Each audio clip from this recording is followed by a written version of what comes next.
200 ஆண்டுகளுக்காக வராத மழை, யாரும் எதிர்பாராத அளவிற்கு மிகப்பெரிய அளவிலான மழை வந்து தூத்துக்குடி மாவட்டத்தில் இருக்கக்கூடிய எல்லா பகுதிகளையும் பாதித்திருக்கிறது.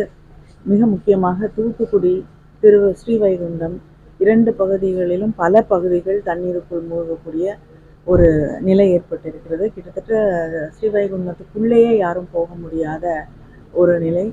தூத்துக்குடியில் பல பகுதிகளில் வந்து மக்கள் வாழக்கூடிய பகுதிகளுக்கு வந்து இதுவரைக்கும் தண்ணியே வராத பகுதிகளுக்கெல்லாம் இப்பொழுது தண்ணீர் வரக்கூடிய அளவிற்கு பல ஏரி குளங்கள் உடைந்து அங்கிருந்து தண்ணி வந்து எல்லா பகுதிகளுக்கும் புகுந்து இருக்கக்கூடிய ஒரு சூழ்நிலை ஏற்பட்டிருக்கிறது.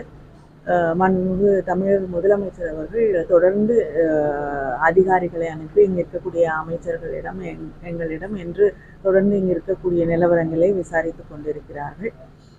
இதற்கென்று பிரத்யேகமாக அதிகாரிகள் அனுப்பப்பட்டிருக்கிறார்கள். அமைச்சர்களுக்கும் வந்து இந்த பகுதியில் இருக்கக்கூடிய இந்த வெள்ளத்தை கண்காணிப்பதற்கும் இங்கே பணியாற்றிடவும் அவர்களையும் அனுப்பி வைத்திருக்கிறார்கள்.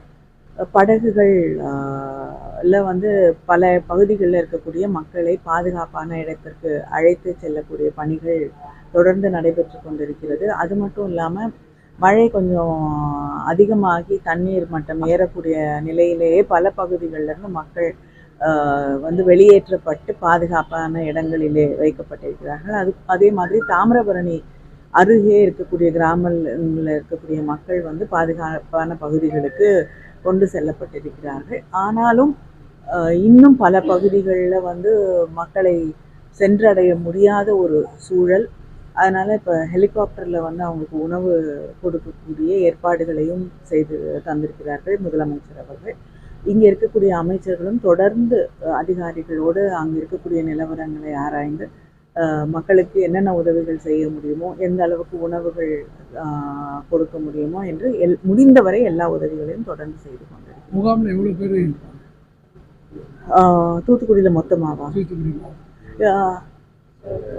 இது தூத்துக்குடி மாநகராட்சியில் 7000 பேருக்கு மேலே இருக்காங்க.